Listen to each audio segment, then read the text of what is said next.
peut-être 10% des personnes qui sont ici savent comment entrer dans le royaume des cieux. 10% des personnes ici savent comment on peut entrer dans le royaume des cieux. Si je commence à vous poser cette question, quelles sont les règles?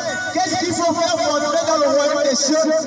Vous allez nous dire, il faut suivre les 10 commandements, les lois de Moïse. Mais je veux te dire quelque chose. C'était même les lois de Moïse que tu observes ne vont même pas te sauver. Les lois de Moïse que tu observes ne vont pas te sauver.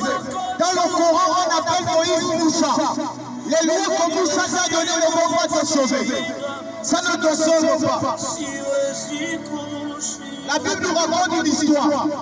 On nous parle de Nicodème. Une personne qui était religieuse.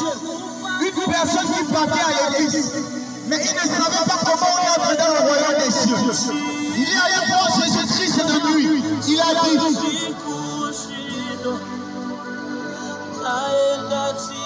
nous savons que tu es un docteur venu de Dieu.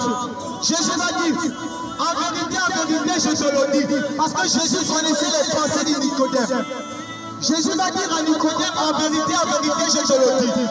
À moins de naître d'eau et d'esprit, tu ne peux entrer dans le royaume de Dieu. Jésus va dire à Nicodème, cette nuit-là, à moins de naître d'eau et d'esprit, tu ne peux entrer dans le royaume de Dieu. Beaucoup de personnes vont lire ce verset.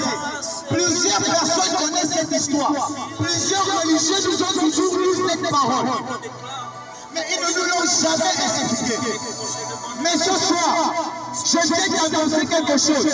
Je vais maintenant t'expliquer ce que cette parole signifie. Jésus va dire à Nicodème, en vérité, je te le dis, à moins de naître d'eau et d'esprit, tu ne peux entrer dans le royaume des cieux. Alléluia. Jean-Baptiste va rendre témoignage à Jésus.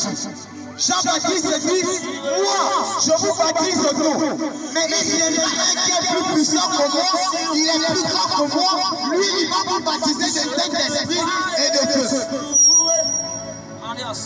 L'eau dans la Bible symbolise la parole. Lorsque tu entends la parole, que tu la reçois, tu as reçu ce qu'on appelle la naissance d'eau. Tu peux entendre la parole, mais si tu ne la reçois pas, elle est pleine en toi.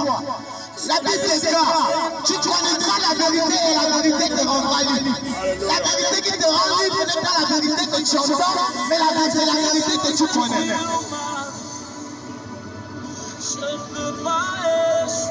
Tu connaîtras la vérité et la vérité te rendra libre. La vérité qui te rend libre n'est pas la vérité que tu entends, mais c'est la vérité avec laquelle tu fais un. Comment faire un avec la vérité? Comment faire un avec la vérité? On fait un avec la vérité lorsqu'on l'accepte.